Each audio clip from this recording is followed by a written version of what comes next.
Ang dance style na napunta sa amin, contemporary. Kumbaga yung fear that we talk about in this performance bashing has been normalized nowadays. Natatakot talaga ako kaya hindi ko siya binabasa kasi madali akong masaktan din. Yung bashing sa akin, it's always personal. It's always about my family. It's always about my father. Ayoko ng ganito. Yung pag-pinpoint ng mga tao sa nakaraan. Limited space lang din tayo. Dito lang kayo sa loob ng box magsasaya.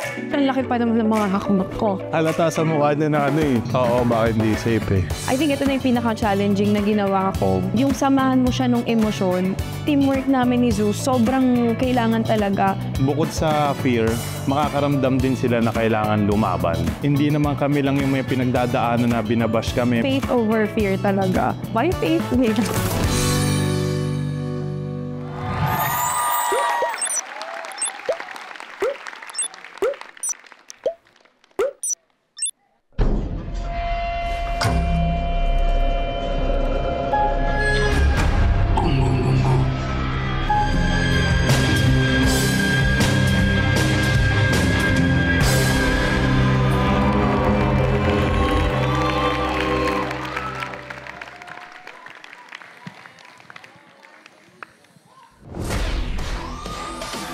Faith and Zeus, the Twin Towers.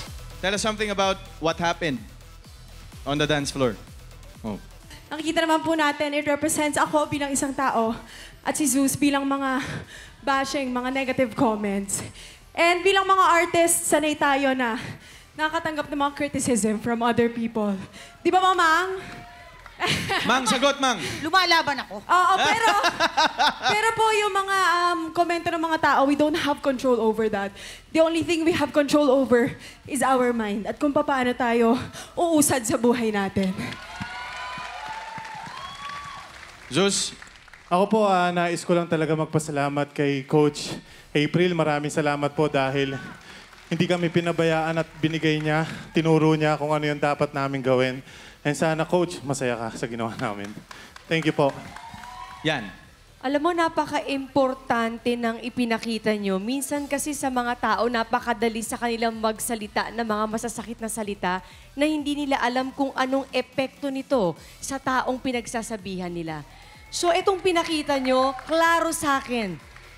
Ang klaro sa akin na itong fear na to, na pinanggagalingan, na takot, na sinasabi ng ibang tao, hindi talaga minsan sa ibang tao kasi mahirap para sa kanilang tanggapin itong mga ganitong bashing eh. Kaya ang strong, yung message nyo, yung emotion na acting na pinapakita nyo, ramdam na ramdam ko. Grabe. Thank you po. Isa kayo sa favorite ko ngayong gabi na to.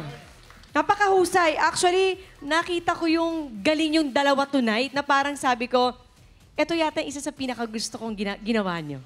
Wow, salamat, So, congratulations sa inyong dalawa. Salamat, Ate Yan. Thank you, Yan. Coach, ikaw muna, Coach. Kahit na sobrang limited yung space na sinasayawan nyo, sobrang ang laki pa rin ng movement na ginagawa nyo. And then, sobrang ganda din ng acting ni Zeus, yung pinagtatawanan niya si Faith. Kumbaga, siya yung parang nang babash eh. Siya yung nananakot. And then, na-realize ni Faith na, ba't ako magpapatakot? Kumbaga, nagtitinginan kami ni Mamang, ni Ate Yan. Sobrang nagustuhan namin.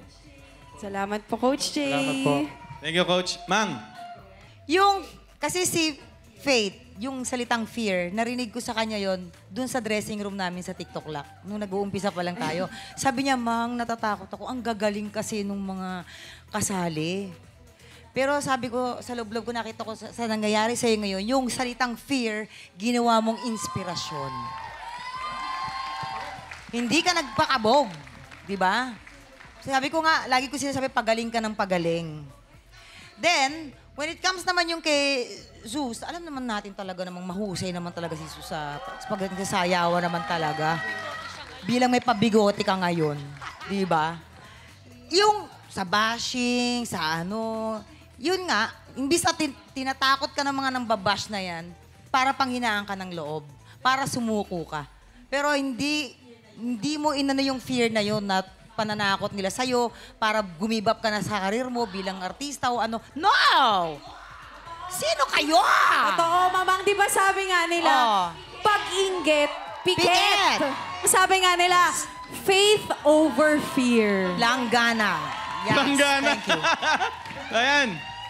Ang ganda lang kasi gusto ko lang din i-highlight sa performance nyo, Zeus and Faith, yung nangyayari na very dominant nowadays, which is feedback.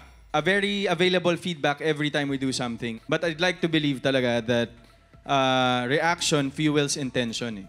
So dun sa intention ng ibang tao sa'yo, it only fuels that. Depende kung paano ka magre-react towards it.